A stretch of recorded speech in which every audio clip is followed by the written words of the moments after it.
ഇന്നത്തെ തിരുവചനം പ്രഭാഷകൻ 44:19 മുതൽ 23 വരെയുള്ള വാക്യങ്ങൾ.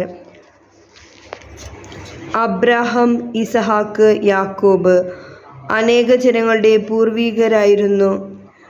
അബ്രാഹം മഹത്വത്തിൽ അവനു സമനായി ആരുമില്ല. അവൻ അത്യുന്നതന്റെ നിയമം പാലിക്കുകയും അവിടുന്ന് അവനുമായി ഉടമ്പടിയിൽ ഏർപ്പെടുകയും ചെയ്തു. അവൻ സ്വശരീരത്തിൽ ഉടമ്പടിയുടെ മുദ്ര പതിപ്പിച്ചു. പരീക്ഷിക്കപ്പെട്ടപ്പോൾ അവൻ വിശ്വസ്തത തെളിയിച്ചു.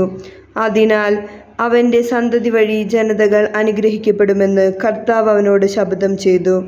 ഭൂമിയിലെ മണൽത്തരി പോലെ അവനെ വർദ്ധിപ്പിക്കുമെന്നും അവൻ്റെ സന്തതി ആകാശത്തിലെ നക്ഷത്രങ്ങൾ പോലെ പെരുകുമെന്നും അവർ സമുദ്രം മുതൽ സമുദ്രം വരെയും മഹാനദി മുതൽ ഭൂമിയുടെ അതിർത്തികൾ വരെയും അവകാശമാക്കാൻ ഇടവരുത്തുമെന്ന് അവന് വാഗ്ദാനം ലഭിച്ചു. ഇസഹാക്കിനും പിതാവായ അബ്രാഹാം മൂലം അതേ വാഗ്ദാനം നൽകപ്പെട്ടു. എല്ലാ മനുഷ്യർക്കും വേണ്ടിയുള്ള അനുഗ്രഹവും ഉടമ്പടിയും യാക്കോബിൻ്റെ ശിരസിൽ അവിടുന്ന് വെച്ചു. അവിടുന്ന് അവനെ അംഗീകരിച്ച് പൈതൃകാവകാശം നൽകി.